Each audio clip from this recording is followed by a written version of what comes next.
work with people around the world where we really look at the underlying root causes of what causes chronic inflammation and inflammatory diseases in the body.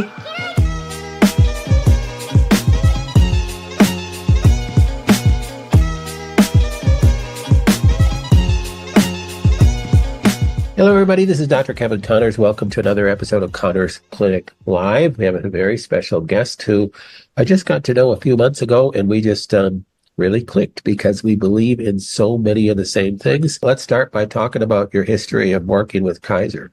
Yeah, I was a conventionally trained nurse practitioner, or I should say I am, because you can't unknow what you know, right? Nope. I worked for Kaiser Permanente for 21 years. I worked for a total of 25 years in the Western conventional medicine arena, the last 21 at Kaiser. It's interesting because I worked in a lot of places in Kaiser. I worked in internal medicine, preventive medicine. I specialized in osteoporosis for a decade and a half at one point. So, I worked in a lot of areas, women's health as well. But the ironic thing is that I started my nurse practitioner career in preventive medicine. And I can remember... In medicine's quote-unquote preventative medicine. Exactly, which is very different than a natural approach or a holistic approach or a functional approach to prevention. And it's interesting, it took me a long time to figure this out. About 15 years into my Western medicine career, I actually started studying functional medicine. So there was a big overlap. I was in the conventional Western world, studying functional medicine, starting to take on clients privately and separately away from my Kaiser clinic to help people heal their bodies and solve the root causes of their chronic inflammatory diseases. But the irony of the whole thing is that I started in preventive medicine, air quote, preventive medicine. Sure. And I realized at one point, this isn't prevention at all. So think about what preventive medicine is from your insurance perspective. So you have this health insurance. For our viewers our listeners who are here in the United States, you know about our health system here. And we have something called preventative medicine. And that is covering things like mammograms and colon cancer screenings and prostate cancer screenings and pap smears and, this kind of vaccines. This is all part of the preventive world, right? At the Western medicine preventive world. But the irony is that when we do a colonoscopy, I'll just use a colonoscopy as an example. This is a colon cancer screening test. Are we really preventing anything with that test? Or are we just looking for early disease? And this is when I realized when we're going in with a colonoscopy and we are finding polyps that may look adenomatous, suspicious for potential cancer, those are removed. And then you get another colonoscopy, every so often after that. That was an early detection program. We were looking for early disease. Yeah, just a screening test. It's a screening test. Not preventing anything. It's not preventing anything, but you know what it is preventing? It's preventing a big bill to the insurance company if that polyp had not been discovered and if it had turned into full-blown colon cancer. That's a much bigger procedure and a much bigger expense to the insurance company than if they just snipped a little polyp out. So really what it is a prevention strategy. It's preventing money from leaving the insurance company's hands. Yeah. Well, it's also preventing money being lost by the doctor because they did nothing before that. So it gives them something to do before disease sets in. Yeah. And you might think, but Laura, that polyp was caught and I didn't get cancer. Yes, it was a screening for cancer. It was a screening test for early disease. That's what you had. Just don't mix that with the concept of prevention. Prevention is a strategy to prevent the polyp from occurring in the first place, to prevent the cancer from occurring in the first place. So just separate the two is what I'm suggesting. Prevention is prevention, screening is screening. Exactly. Yeah, there's a lot of misunderstanding there in the medical field for sure. You got medical doctors who think that they're practicing preventative medicine when they're just doing screenings. So exactly. And I was one of those. I was very proud of the work that I did, and I did good work, and I did a good job, and I did what I knew how to do. I worked to the extent of my training, and I fully believed in what I was doing until I studied and learned more and realized I could be doing something different and I could be doing something more. Well, I think you hit a key phrase there. You work to the extent of your training. And that's where we have to understand that there's a different level of education. Maybe not level is the correct word. There's a totally different tract of education if you're doing functional work, preventing disease, improving people's overall health so that their body can fight disease versus getting good at detecting and diagnosing and labeling a disease and then looking up on your, used to be the Merck manual, now you put it on in the computer and you find the protocol that the pharmaceutical company wrote for said disease. Correct. The practice of medicine definitely has changed. You're not old enough to remember Marcus Welby, but I remember as a kid watching Marcus Welby where we really went in and sat with the patient and talked to the patient and tried to understand them and improve their health, at least spend time with the patient. Now it's been reduced down to you're a technician. And Yeah, I know I'll speak into that a little bit too. When I very first started my career in medicine, we didn't have electronic medical records. We had paper charts. And so we would write down. We'd take a history, we'd write a SOAP note, a subjective, objective, assessment and plan of our patient, and everything came out of our head and flowed out of our head from that through the pen to the paper. And there's an art to that. There really is an art to that. And we know that when you do put pen to paper, ideas emerge, plans emerge. Like it's just a different experience than the digital world. Once the digital world came in, and I can remember distinctly, it was 2007 in Kaiser Permanente when this happened. And we went to this huge electronic medical record. And now you could create what we call smart phrases, where you would just at the stroke of a couple of keys, you would pull in the entire note that you had already pre-created. And you've pre-created a treatment plan. You're not creating this treatment plan as you go. You've got a template for it. And now you're giving everyone the same treatment plan because you've created this template for it. And you're not actually creating it in collaboration with the patient and with the specialist. It takes the art out of it. It takes the flow that happens when you're with someone out of it. And I don't know how to explain it any other way, but it changed us. It changed your brain. It changed your critical thinking skills. It changed everything because now we were expected also to work faster because we had this tool where you could auto-populate everything. No longer did you have to take time to scribe and write what you were doing with a patient. So now we're seeing more people in less amount of time. It's wild. I mean, I feel like we could take and dissect this even further, and I'm sure studies will come out and people will ponder on this for decades to come. When did medicine change so much? One of those events would be when the electronic medical record came into play.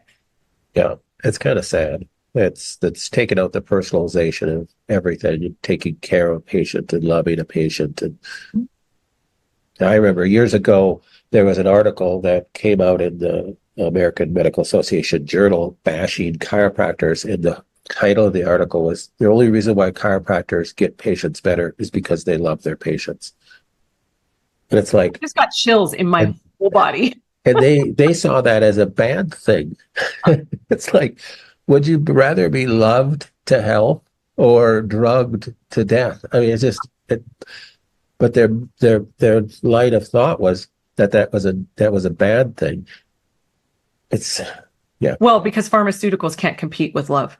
I Yeah. mean, you just can't. You take love out of the equation, and now people need to lean on other treatments, but love is very much part of the healing process. I mean, think about, just listeners right now, think about the practitioners you've seen throughout your lifetime. All the doctors, all the nurse practitioners, all the physician assistants, all the nurses, all the respiratory technicians, pharmacists, like anybody who has ever laid hands on you or helped you. The ones that you remember the most are one of two.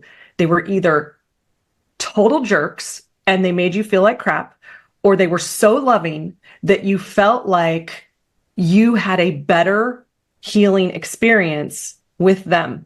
And it wasn't that they prescribed a better drug. It wasn't that they ordered a better test. It was that they actually cared about you. And I will also say that you may have also experienced somebody who was a jerk, who could have been the smartest person in the room and had the most perfect treatment plan for you, but you would perceive it as not working because they were a jerk. Yeah. And you'd get worse results. Totally. So much of healing is in our heads and our belief system and our change of and I think I was in an interview a few years ago, and it's like this was being discussed, and I said, if all I do is give people hope heals, and having faith in the God that made you and believing that you can heal is a big part of the step of turning the corner from a serious disease. It is. And you know what else helps is having people get small wins right away and having them start to feel better. And it doesn't take big, expensive treatments and procedures and drugs. I mean, there's so many things we can do to help people start to feel better.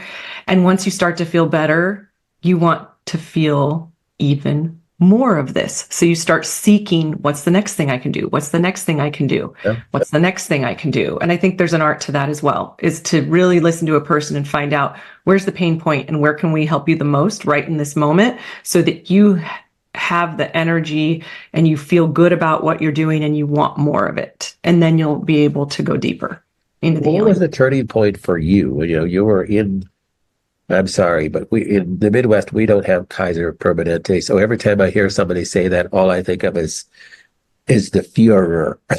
It's a big company. Yeah. So Kaiser Permanente, you were in the practice of standard medicine for what changed your mind? Why did you flip?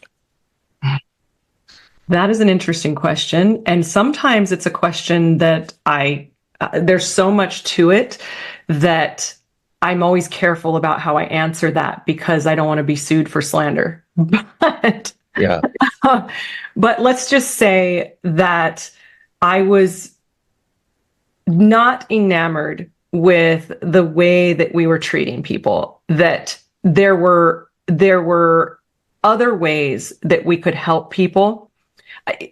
At one point, I would say mid to late 2000s, maybe 2010 and beyond, people started to ask me, is there a natural way that I can solve this? Is there a way that I can get better without this prescription? And of course, the standard answer is no, there isn't a way. You now have this disease or this diagnosis. This is the treatment for it. So we need to give you this drug. And we'd spend very little time talking about food or sleep or moving the body, or we spent no time talking about underlying chronic infections hidden around the body. We spent no time talking about environmental toxicants. We spent no time talking about traumas to the body, emotional traumas, and very little time talking about stress. I mean, I think a blanket statement would be, well, you just need to lower your stress. Well, how? And what do you do there? And how is that going to affect my body? So at one point during this time in the early 2000s, I started hearing rumblings about the gut microbiome. And I was wondering, what the heck is that? Right? So you can remember that it like hit the scene in 2000 is when we really started studying it. And by 2010, it was becoming more mainstream. And we were actually seeing, ads on TV about probiotics, and we were starting to hear and see more about gut health. So that was really where the journey started for me, as I learned about this thing called the gut microbiome. And I went down a rabbit hole studying that. And then I was bringing this information, back to my colleagues in my practice, and nobody knew what I was talking about, right? So ironically, I started listening to health summits, and the ironic thing is that now I've produced 6 of them. But back then, I didn't even know what a health summit was, and I was listening to health summits, and I was listening to all these functional medicine doctors and practitioners talk about things that I'd never learned before. And once you see it, you can't unsee it. Once you learn it, you can't unlearn it. And my eyes were open to a whole world of what was possible that I could never give my patients in the Western space. So when they came to me and they said, what natural thing can I do? It got to the point where, no joke, I would say, okay, I'm going to share this with you. I'm going to share some resources with you where you can go learn more, but I'm not going to write this in your medical record or your chart. And if it comes back to me that I told you to do this, I will deny it. I literally had those conversations with people where I said, I totally believe that. It's so, I've heard that going to seminars. I remember doing my first fellowship in integrative cancer therapy back in the early 2000s. And there was a lot of medical practitioners in my fellowship. And it's like, when I sat with them at lunch, they were like, oh my gosh, I'm learning all this stuff. This is fantastic, but I can't even use it. I'm like, what? What are you talking about? Well, oh yeah, I can't do any of this in my practice. I would get fired. It's a monopoly. It's a business. These guys weren't in private practice at this point in time. Hopefully, a number of them have taken that knowledge and moved into private practice, but they had what they said, and you hear it a lot, it's the golden handcuffs.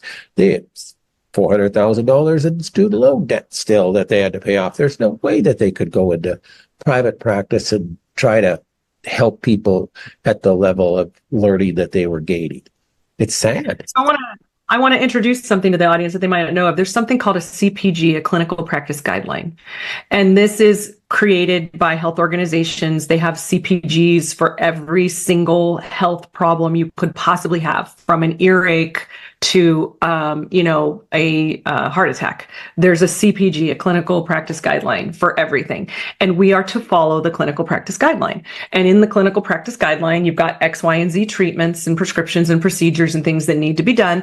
And then when the health company is audited by organizations that accredit health companies and that give them higher level Medicare reimbursements, or they have to go in and be audited, and they need to be proven to have followed these clinical practice guidelines. And so, we have peer audits of our charting of our treatment plans to make sure that we're following the clinical practice guidelines, and you don't waver off of that. Yeah. Or it's crazy. Or you get sued. Yeah, you're going to lose your job. Right. Or you get license revoked. Yeah. I will tell you, this is nuts. I walked away from my golden handcuffs in November of 2022. I left $1 million of my pension on the table. So I had to be prepared. So if I would have stayed another 5 years, I would have been able to keep that money. And I could not, with good sound of mind and conscience, stay there for another 5 years. And the straw that broke the camel's back for me was the mandatory COVID vaccines. This was where I just went, I cannot do this anymore. And Kaiser led the charge in firing practitioners and nurses and physical therapists and pharmacists and technicians and medical assistants. And I had colleagues who were fired. I had colleagues that were faced with either get the vaccine or be fired. At the very beginning of this, as soon as I got an inkling that this was coming down the pipe, I protected myself. So I went immediately to an attorney, and I had them help me draft a letter of religious exemption. And I tried to submit it to Kaiser Human Resources, and they would not take it from me. So this was before the mandate actually went into play. This was when grumblings of it were happening. And I thought to myself, oh, this is coming without a doubt. And so I literally forced it on HR executives. I emailed every executive in Southern California human resource from LA County down to San Diego County. And I forced them to take my letter. And then later on, we went through the whole process of the mandatory vaccine, where they allowed us to fill out a little form on the HR website saying why we declined a vaccine, and you could have a religious or medical exemption. And so many people submitted exemptions that then it backfired, and they said, oh no, this is all fake. You guys are all faking it. You're not really religious. You don't really have a medical exemption. And they rescinded it, and they started telling us, we're not going to accept your exemptions. And then they went back to the table. So I had a temporary acceptance of my religious exemption, and then they made me go back and they made me fill this whole form out again on HR. They made many of us do it, and it's that second round is when they started firing people. So it was willy-nilly. Some people were accepted, some people were denied. The majority of people were denied their exemptions, and the way I answered that on that HR sheet, instead of answering their questions, what I said was, see letter submitted by my attorney on such and such a date, and I made it through. And I got my exemption, and I stayed there for less than a year, and then I left. And I left that $1 million of my pension on the table, knowing that I worked here for 21 years and I can't be here anymore, and I can't take that with me. Oh, that was a ginormous leap of faith for you. Yes. And so and it's interesting. I was building my functional medicine practice side by side. While I was working for Kaiser, I was building my business on the side. And once I stepped out of Kaiser and put 100% of my focus on my business grew 4 times its size in 1 year. And I replaced my Kaiser income and replaced at least a third of that money that I left on the table for retirement. I was able to put that into retirement funds within a year of leaving. That is how many people out there in the world need the information and the help that we are giving. There is no shortage of clients. It's a good thing that I wasn't in scarcity and thinking I could never do this on my own. They were golden handcuffs. They were shackles. I also left my Cadillac insurance on the table, so I'll never get that. So if you stay and you retire, in addition to Medicare, you also get the Cadillac Kaiser insurance as a former employee. And I left that on the table too. And the value of that is huge, because you want that for emergencies. I'm not anti-Western medicine. It has wonderful benefits. It's a great thing to have when you need it. But I left that too. So I'll never look back. It was the best decision ever. And I just had to really trust myself and do it with fear. Honestly, just step away with fear in my heart and just trusting that I can do this. Right. People don't realize that commitment, and they get mad at their doctor, and maybe rightfully so, because they don't. A lot of them have some knowledge, but they don't have the courage to do what you did. They just don't, and then you just have to find somebody that does. So you have to. Yeah. And those are the people that are watching this. So currently, what's your practice like now? Yeah, well, now I get to do what I really want to do, which is real prevention, right? Right. So now I work with people around the world on a virtual basis. So we have a virtual practice where we really look at the underlying root causes of what causes chronic inflammation and inflammatory diseases in the body, and what causes middle-age deficiency syndrome. So this is a condition of low energy, brain fogginess, a cluster of digestive symptoms, bloating, constipation, diarrhea, abdominal pain, food intolerances, whatever it is for people. And then moodiness, this swinging in and out of it, anxiety, depression. And I say it's middle-age deficiency syndrome because it's caused by deficiency in the immune system, deficiency in mitochondria function, deficiency in gut well-being, deficiency in nutrients, because you've got so many infections and toxins in the body that your body can't even absorb the nutrients that you're taking in. So it's all about this whole cluster of deficiency that's happening in the body that tends to hit us somewhere in our 40s and onward. And if you're listening and you're like, but I'm 80 and I still feel like that, it's because you didn't solve it when you were in middle life, and probably it started at that point.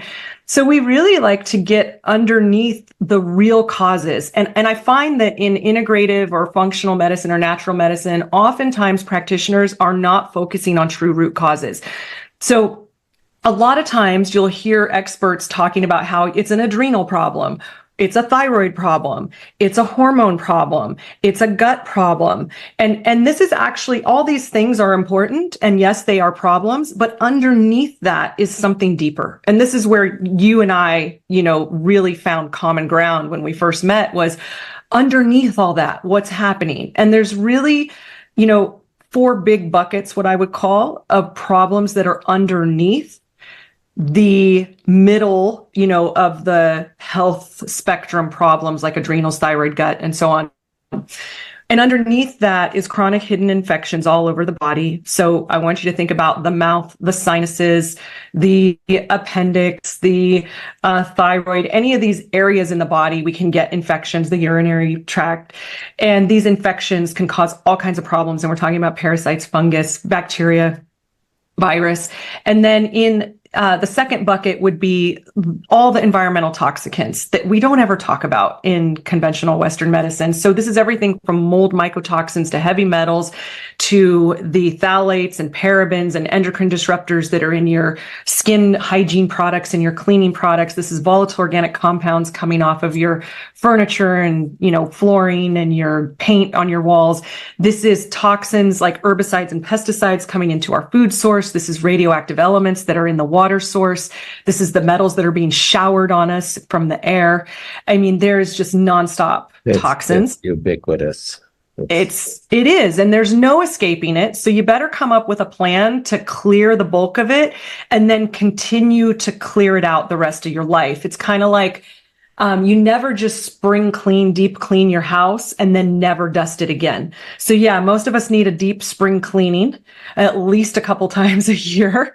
And then we just need to keep dusting along the way because the toxins are never ending. It's just going to get worse.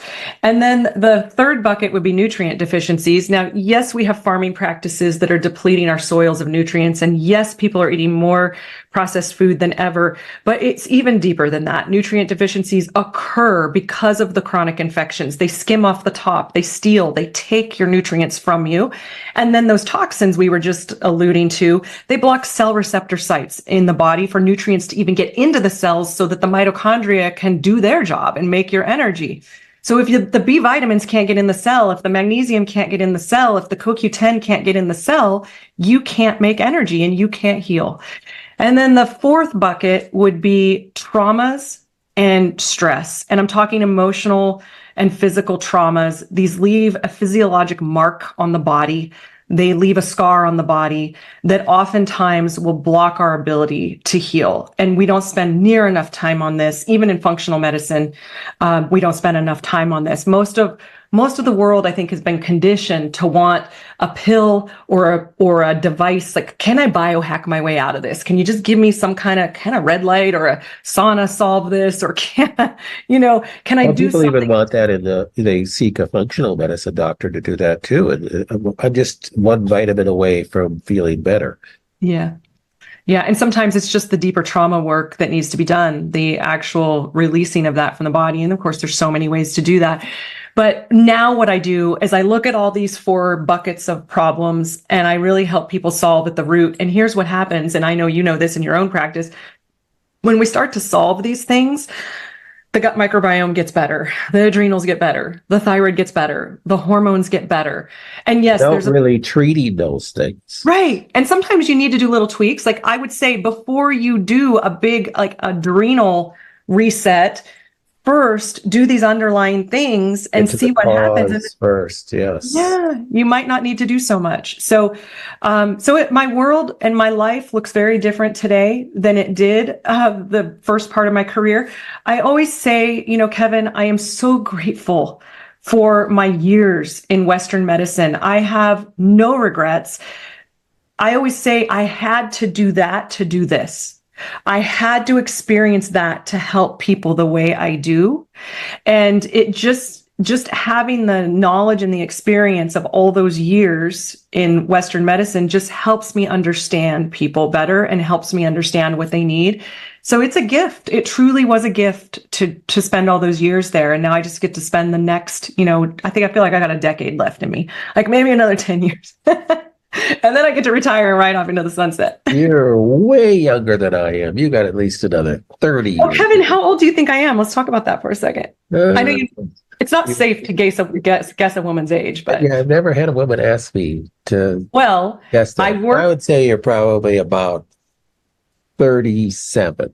Okay, but if I worked for Kaiser Permanente for 21 years, that would be when you were 7. Yeah, so that's not possible, right? No, you were a child prodigy. No, I wasn't. I turned 51 last month. Well, you look great. You look great. You look And so that's 37. part of it, right? It's healthy living, right? It's taking good care of your body from the inside out. I will say my mama gave me some good genetics also, but I've protected what she gave me. And that started Well, early on. I'm 112 this year, so That's pretty we're pretty amazing. good.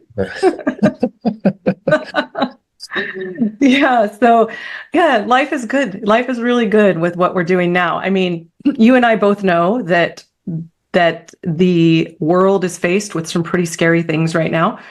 And we have the antidote, but people need to be ready and willing to seek it and to ask for it and to be willing to understand some things about what's happening. And I asked you if it was safe for me to say this before we came on. You said, yep, this is my community and they know it.